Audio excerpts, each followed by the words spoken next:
Bobby's mom! Please come immediately! The sight that I saw, having rushed over at the teacher's words, was my son collapsed on the spot. My son was unconscious after colliding with a friend and falling from the playground equipment. I was anxious and called help to my husband, but busy with his work, he didn't come to our son's side. Even though it's his job, it's just too cruel, while his own son is being taken away in an ambulance. I realized something. The worst reason he couldn't rush to our son's side. I'm Jennifer. I live with my husband John and our elementary school-age son, Bobby. John works in the hotel industry and doesn't have weekends off, so he rarely participates in Bobby's school events. He's never shown up for parent-teacher conferences or sports days. When we received the letter about a parent-child outing, I asked my husband, knowing he probably couldn't go, "John, there's a parent-child outing during the upcoming public holiday." "During a holiday? I can't. I have work." Despite understanding, I still felt lonely.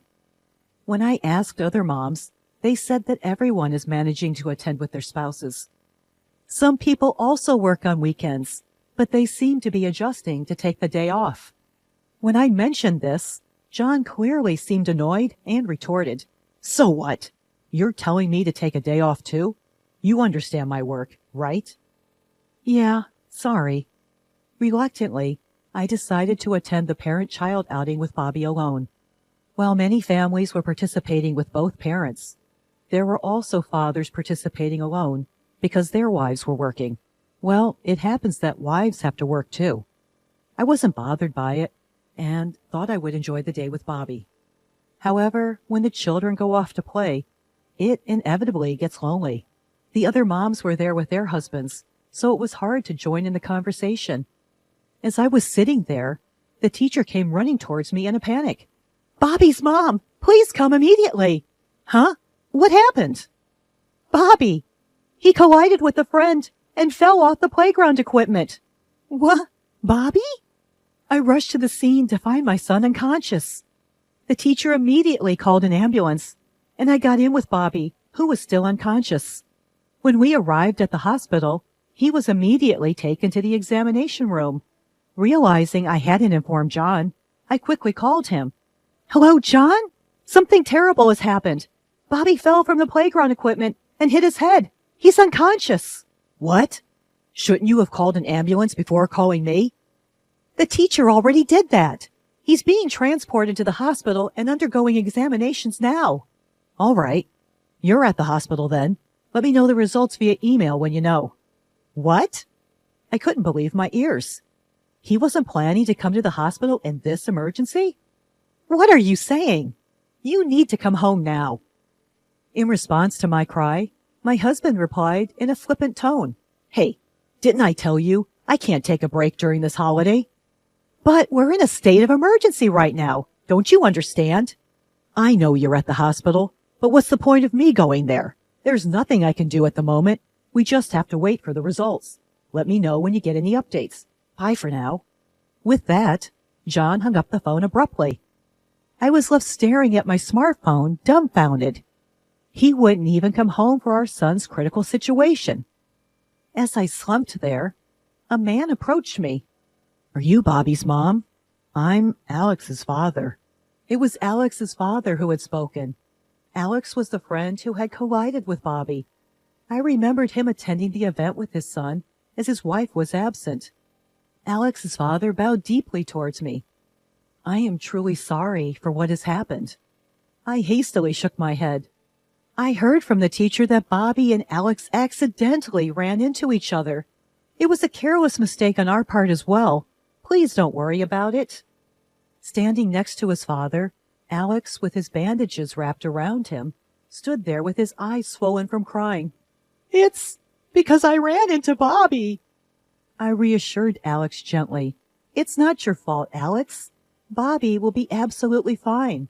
Once he's better, will you play with him again?" Alex nodded tearfully. His father, looking relieved, thanked me. "Thank you for your kind words. My wife should have been here to greet you as well. I apologize." "No, it's okay. My husband can't come back from work either." Is Alex's mother at work too? No, actually. Alex's father hesitated. My wife is on a trip with her friends. It was planned before this field trip, so she couldn't cancel it. It's embarrassing. Oh, I see. I tried to contact her several times about the accident, but I haven't been able to reach her. As soon as Alex's father finished speaking, his phone rang. Oh, it's my wife. Excuse me for a moment. Alex's father quickly answered the phone and explained the situation to his wife. That's what happened. How soon can you get back here? 2 hours? But how are you going to get back? You can't drive, can you? Oh, a friend is with you? That's good then. Be careful. After ending the call, he reported to me with a relieved look. I'm sorry. I just got in touch with my wife. She has a friend who happens to be coming near here, and she will drive her here. It will take about 2 hours, though. I see. Then my phone rang. Oh, it's my husband. Excuse me. I excused myself and answered the call. John, what happened? I managed to get some time off, and we'll head there. I'll finish work in about 2 hours, and I'll head straight there. Really? That's great. After ending the call, I reported back to Alex's father. My husband will also be here in about 2 hours. It's good that we can both meet. Just then, we were called by the doctor who had finished the examination. According to the examination, Bobby had no abnormalities. He had just lost consciousness due to the shock, and they decided to observe him for now. Even though they said no abnormalities, it was still nerve-wracking not knowing when he would regain consciousness. As I came out of the examination room filled with worry, Alex's father was there waiting for me. He was holding Alex, who had fallen asleep from exhaustion. We started to chat about our families to distract ourselves from the situation. Alex's mother was a homemaker, but recently she had been going out with her friends often during evenings and weekends. When she was away, he would take care of their child. My wife usually takes care of our son Alex during weekdays, so I thought she should have some fun during nights and weekends, but now I regret not canceling her trip during the school field trip. As I listened to his story, I couldn't help but compare it to my husband John. My husband, on his days off, be it weekends when he has work, or even on weekdays, he always leaves alone saying he needs to unwind. In contrast, Alex's father is actively involved in childcare. I found myself confiding my husband's complaints to him. As we talked, I noticed a strange coincidence. The behavior of John and Alex's mother coincided exactly. The days they couldn't attend events. The weekdays they went out in the evening. They were all the same. I suddenly became curious and asked, by the way, my husband went on a business trip to Phoenix last month. Oh, when was that? It was the first weekend of last month, I believe. My wife said she was going on a trip with friends that day and came back with souvenirs from Phoenix. Could it be? We exchanged glances. It had been about 2 hours since we called John and his wife. The first to contact us was John. My husband will arrive at the parking lot soon, so I'll go and pick him up. I told Alex's father and headed to the parking lot. When I nervously peeked into the car, there was no one in the passenger seat.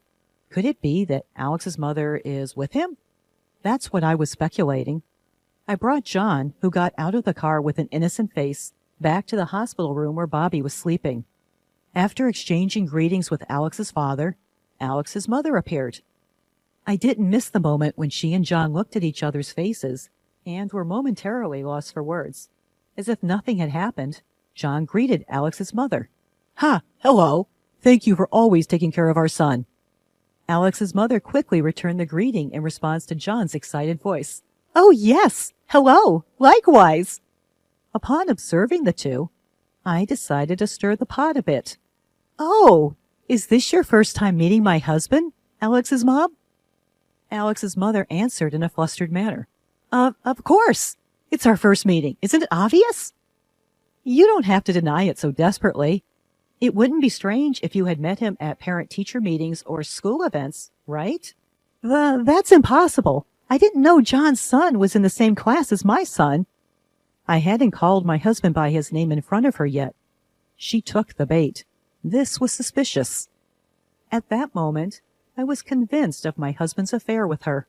Moreover, It seemed that they had been dating without knowing that their children were classmates. Isn't it strange? How do you know my husband's name if you're meeting for the first time? Alex's mother was at a loss for words at my questioning. That is... Suddenly John snapped at me to protect her. Hey, Jennifer, what's your problem? That's rude to her, isn't it? She's the mother of our son's friend. You should show some respect. Alex woke up to the sound of John yelling. And then he pointed to John and said, the man who comes to our house. A man who comes to our house?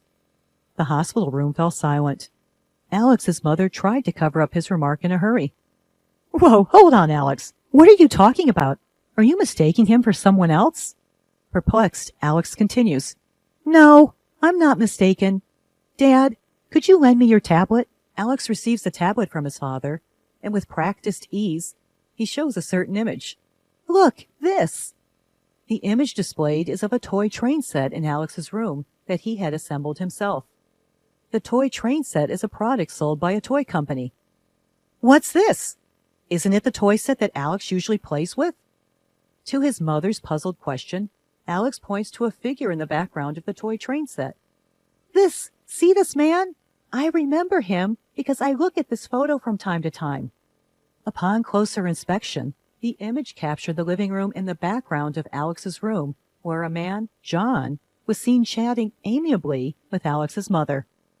With this, you can't dodge the truth anymore, I muttered, giving them a hard stare.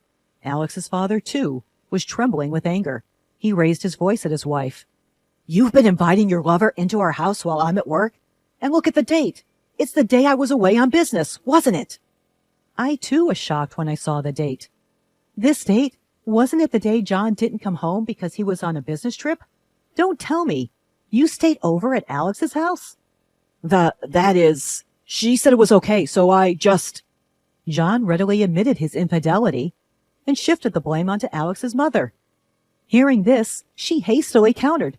What? You're blaming me? It was you who said it's a waste of money to stay outside, wasn't it? Alex's father put an end to the ugly argument. Enough. Inviting your lover to stay in a house where there's a child? You're unfit to be a mother. You're utterly despicable. I disdain you from the bottom of my heart. At his words, John flinched, and he quickly tried to paint the lover as the villain. Indeed, she's unfit to be a mother. At least I have never met her in front of Bobby. I care about my child, you know. What? What's this guy talking about? He's joking, right? I felt a surge of anger towards my husband. Are you kidding me? Even though Bobby was unconscious, you didn't even try to come home, using work as an excuse. No, that's not true. I mean, I rushed to the hospital, didn't I? That's because she decided to come back, isn't it? You didn't have the slightest intention of coming back until Alex's dad told her about our son's accident. I thought it would be okay even if I wasn't there at that time. Whether it's okay or not, that's not the point. If you're a father, you should rush to your child's side when you hear they're unconscious, shouldn't you? Despite that, you prioritized your trip with your lover. You're not a father, or anything of the sort. No matter what you think, I am Bobby's father. And what do you plan to do if Bobby doesn't wake up? Can you, a stay-at-home mom, keep paying the hospital bills? Without me, you and our son can't survive. Grr. It's frustrating, but I don't have the savings to keep paying these hospital bills. Do I have no choice but to turn a blind eye to John's infidelity for now? Just when I was about to give up, a frail voice came from the bed. Mom? When I turned around, Bobby had his eyes barely open. Bobby! I clung to my son. Bobby hugged me back tightly, then said, Even if Dad's not here, I'll be okay, because I'll protect you, Mom. Hearing Bobby's words, John was dumbfounded. Bobby, why would you say something like that? Then my son answered firmly, Because you're moving out, right, Dad? After Mom went to bed the other night, you said that on the phone, didn't you? On the phone? I heard you talking when I got up to go to the bathroom, Dad. You said I don't care about Jennifer at all. If it wasn't for the kids, I would leave right away and be with you. That's what you said, isn't it, Dad? That's... John's face went pale. So, I'll grant Dad's wish. I don't need to be your child anymore. I don't need a dad anymore. John was shocked at Bobby's words. On the other hand, I finally made up my mind after hearing what Bobby had said. I've made up my mind. Please, let's separate. As I told this to my husband, Alex's father handed me his business card. Jennifer, I'll help with your decision too. The business card he handed over had the title of a law firm's director printed on it. We should have plenty of evidence aside from this toy train photo. Leave the claim for alimony and child support to me. I'm planning to make a claim to my wife too, so it's like killing two birds with one stone. Upon hearing his words, Alex's mother started to panic. What? Wait! I haven't agreed to a divorce yet. I won't leave you.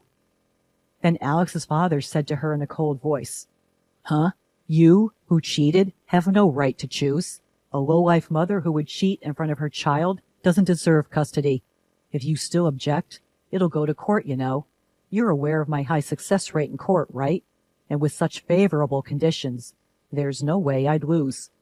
Seemingly resigned, Alex's mother quickly consented to the divorce and agreed to pay the compensation. Seeing this, John also signed the pledge to pay alimony and child support to his wife. He must have realized that it was futile to go against the lawyer. After that, both our marriages ended in divorce. The now free Alex's mother and John started living together as planned.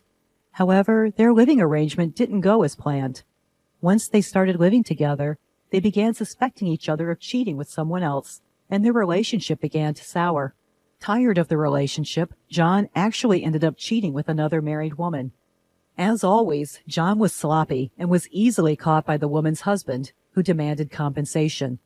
Alex's mother also cheated with someone else, but her lover merely took advantage of her and then dumped her. Alex's mother, who had spent all her savings, and John, who was drowning in debt from paying compensation. They both seemed to be stuck together, blaming each other for their misfortunes. At this rate, they're clearly heading for financial ruin, but I don't feel sorry for them at all. They reaped what they sowed. It serves them right. As for me, thanks to Alex's father, I received more than enough alimony and child support, and now Bobby and I are living a peaceful life. Bobby got better without any problems and returned to his daily life. He still plays happily with Alex, just like before. I've become good friends with Alex's father, even more so than my mom friends, and we talk about everything. My only wish now is to continue living a happy life with Bobby, just the two of us.